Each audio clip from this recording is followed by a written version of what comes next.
Hello, my friends. My name is Gerdes. I'm just a professor trying to provide context in the war in Ukraine. Here are five big stories for today. Before the massive missile attack yesterday, Ukraine hit this building with a drone. So, what's going on with this? This is a building in Saratov, Russia. A drone crashed into a high rise building in the city of Saratov. Well, where is Saratov? Doesn't ring any bells. It's over here off this river. Here's Ukraine, and it's a few oblasts away. Well, here it is in the Moscow Times. Ukraine drone attack damages high rise in Russia's Saratov region, injures residents. Okay, doesn't sound like the Ukrainians to go after, a high-rise building. What's going on here? Air defense systems shot down drones early this morning, the Saratov region governor wrote on Telegram. Debris fell on residential buildings in both Saratov and Angles. Okay, well, we're almost to understanding what's happened. Saratov region has been targeted by Ukrainian drones multiple times since Russia's full-scale invasion of Ukraine began, with Angles Air Base, home to strategic bombers southeast of Saratov, being a frequent target. There we go. Here is Saratov, here's Engels Air Base. Strategic bombers are the kinds of weapons that did what they did, well, overnight last night. So that makes sense. Okay, meanwhile, what we know about the missile attacks, 100 missiles, almost 100 drones attacking not just Kyiv, but all of Ukraine last night, 15 different oblasts. Air raid alert lasted almost 7 hours in Kyiv, 10 hours in many Ukrainian regions. This is a map of what it looked like. So where did these come from? Down here within range of American weapons. Over here, like again, these are in range of American weapons, and it's very sad that we're not able to allow Ukraine to do what it needs to do to prevent this. Moldova energy operator reported outages following a Russian attack on Ukrainian infrastructure, and so this makes it clear just that these guys are connected, and it's highlighting regional energy vulnerabilities. Okay, yesterday I talked about in three big stories. My biggest story was that Ukraine now controls the Kursk below the Seam River. And I think that was kind of true because the third bridge was fully blown. There were no pontoons. And then I put this out, or I saw this on the Institute for the Study of War. Russian mill bloggers claim that Russian forces recently regained lost positions in Kursk Oblast.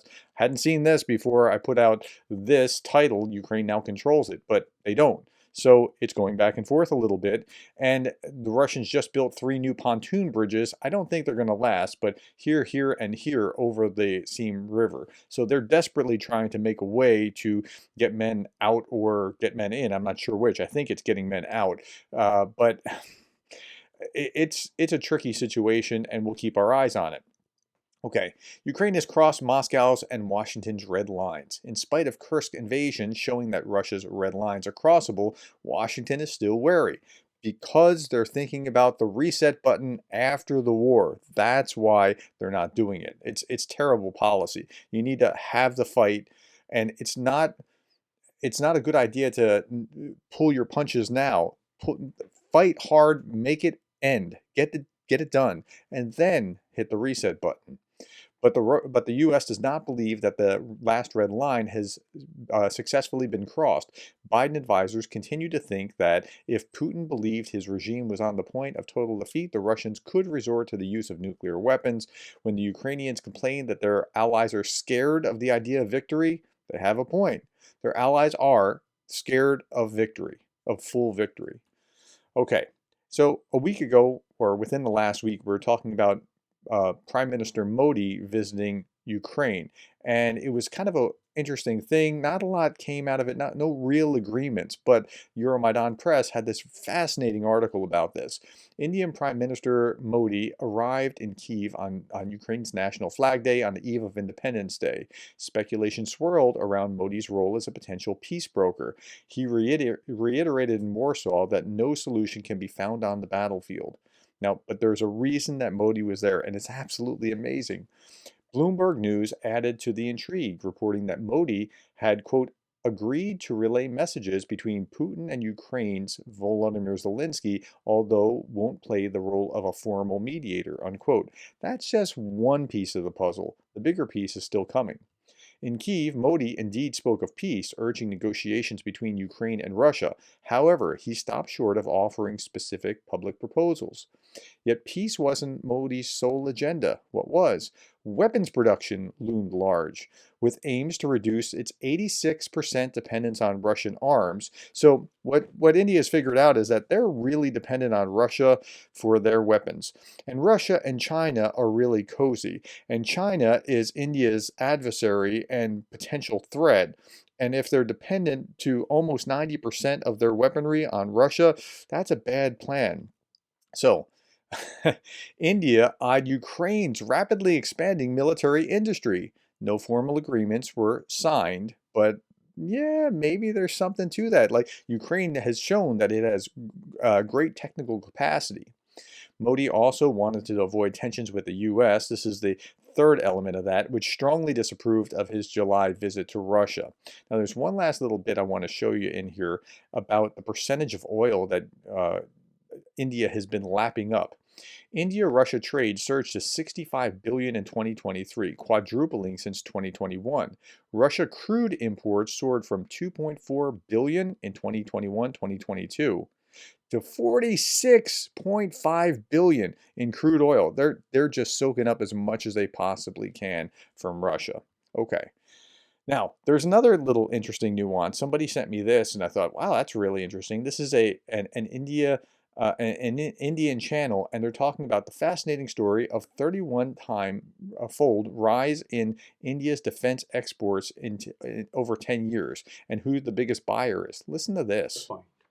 Oh, that's a very surprising point also, because when I found out, I was myself surprised, is the fact that, while we are selling defense products to over 90 countries now, the biggest customer for Indian defense goods as of today is the US. That's just a little above 50% of all our defense exports are to America. This is carrying coal to Newcastle, or ulte baans Bareilly ko, as we say in Hindi, taken to another extreme.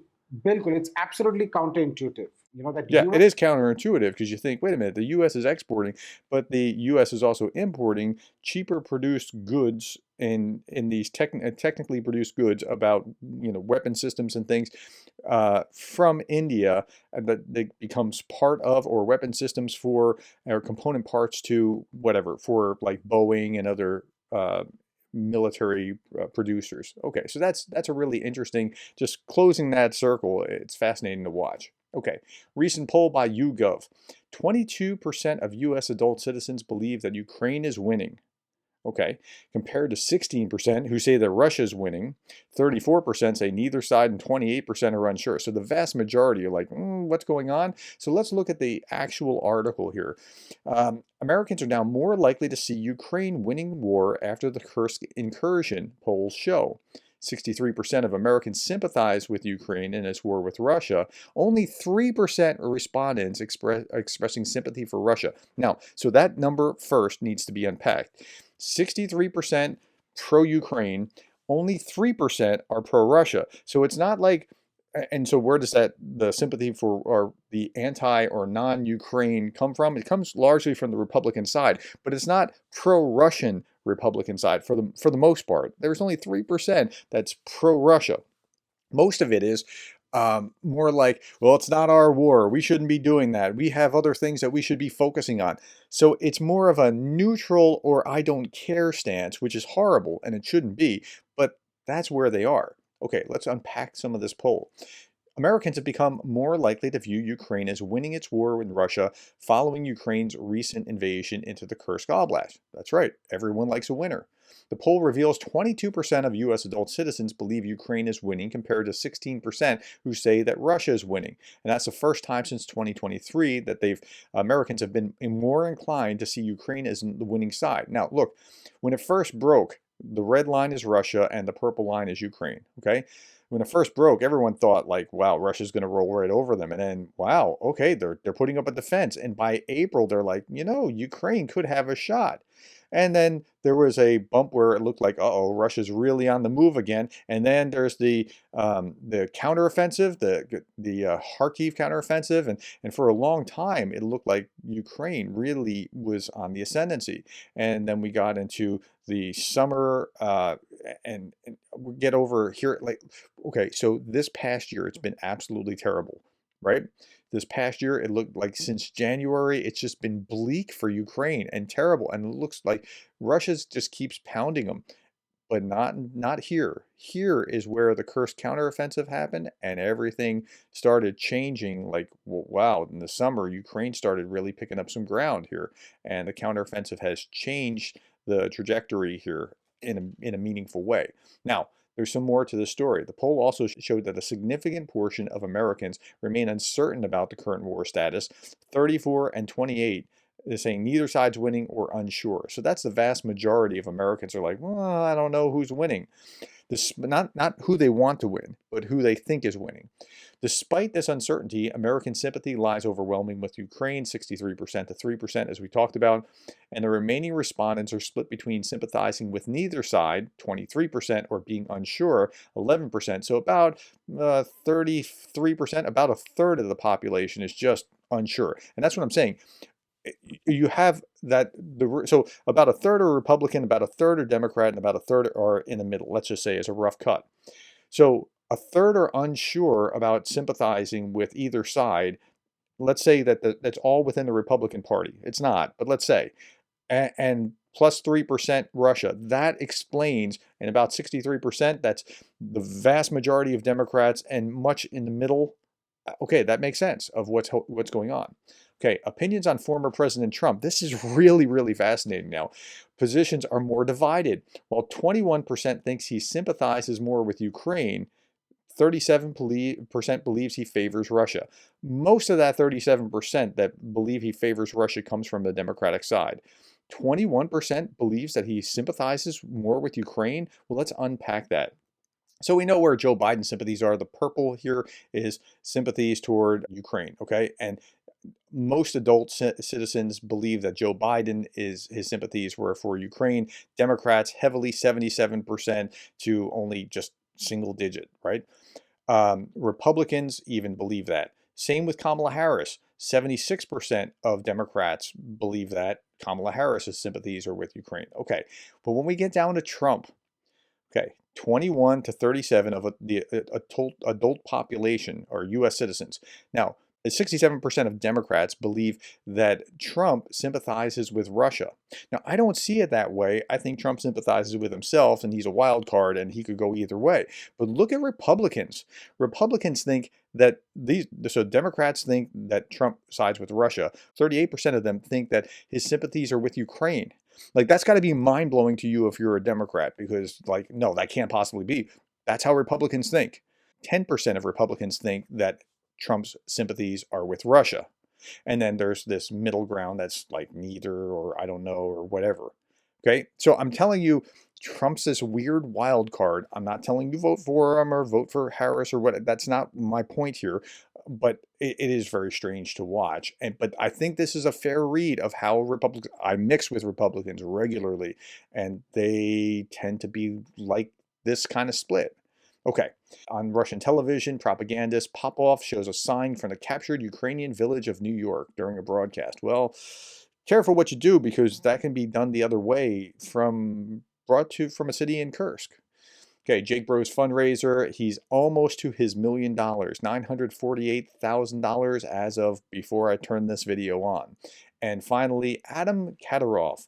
Kadyrov's son, Adam, who is 16 years old, received a new award. It's the Kadyrov's Order. Okay, this was reported by the head of the Chechnyan government last year. 16-year-old, he's 16, 16-year-old Adam received at least 9 awards, including the title Hero of Chechnya. For what exactly? He's 16.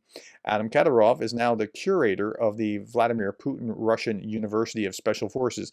He's like the superintendent of the Special Forces School in Chechnya at 16. And he also heads Ramzan Kadyrov's security department. So, wow. And even better, look at this. He's got 2 golden machine guns that he shoots simultaneously because he's just that awesome. You know, everybody sees that this guy is an empty suit, right? So anyway, okay, thank you for your time. Thank you for the likes, the shares, the subscribes, and thank you for being the kind of person that cares about Ukraine.